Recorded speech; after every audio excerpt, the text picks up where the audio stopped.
Introducing the new Avenue layering engine for broadcast, live venues, and presentation. Multi-layering key and background transitions are controlled through an amazing, easy-to-use iPad interface. The program and look-ahead preview outputs make it perfect for branding, small master control, fly pack, and central casting. Hello, I'm David Austerberry, editor at Broadcast Engineering. I'm here at IBC and I'm talking to James Gibson, who's just started up a new company, Loft Solutions. Hello, James. David, sweet.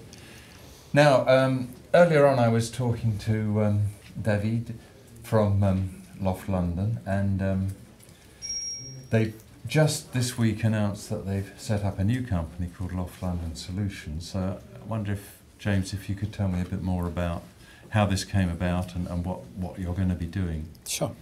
Loft Solutions is designed to sit between a traditional systems integrator and the kind of box sellers of the world who will sell best-of-breed solutions but offer no form of system integration or software integration with other products. So from a workflow point of view, very commonly I was finding myself approaching people like Loft and implementing a bulk ingest solution or a transcoding solution, and you were constantly taking best-of-breed but having to do that integration and providing a service therein on top. So Loft Solutions is really that. It's to provide something that's often in-sourced, local engineers, local developers, creating solutions and taking products like Wola and sort of Spear and these kind of products who themselves stand alone do sort of best of breed but need integrating into an end-to-end solution. It seems to me it's quite unusual for a service provider to go into this part of the business. So I've seen solutions providers come out of box shifters and things like that. I think we're approaching it from the other way. My experience is I've been on the box shifting side, I've been on the end user side, and our approach is very much a service-based model. We offer a network operations center for monitoring remote installations that we do. We look to be held accountable. We want to help clients grow their business, and so we're really taking it from we've had the pain, we've done the service provision side, and we're bringing it back to the technology rather than from the technology side bringing it to the service. Now, are you going to find yourself in a difficult position if you were trying to provide a solution to a competitor, Loft London? I don't think so. We're very agnostic, and we've worked with Loft in ensuring that we're all clear and happy in that front. I mean, Loft benefits from, we're effectively an in-house R&D department for those guys. But we stand alone, we will work with any of the major clients who are both friend and foe to Loft. It's just that I've seen traditional systems integrators who've also been manufacturers of equipment coming up against this problem where you're competing with your own customer, and it can cause issues.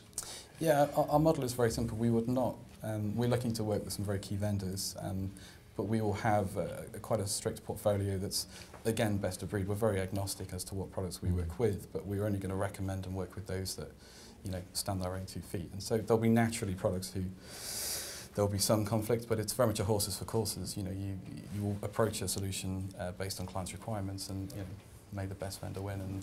And has this new company sprung out of particular customer needs, or is it?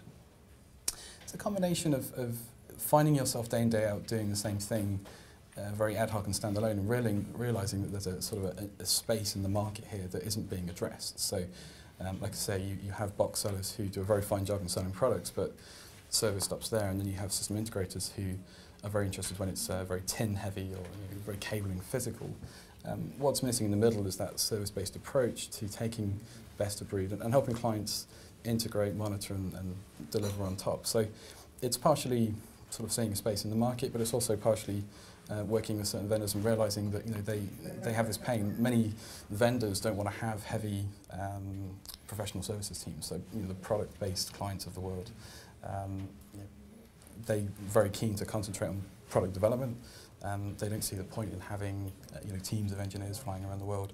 So our approach is to sit and work with not only end users but also help vendors who maybe don't have a UK footprint to kind of offer that enterprise class ITIL-based support structure, which is what we're offering today.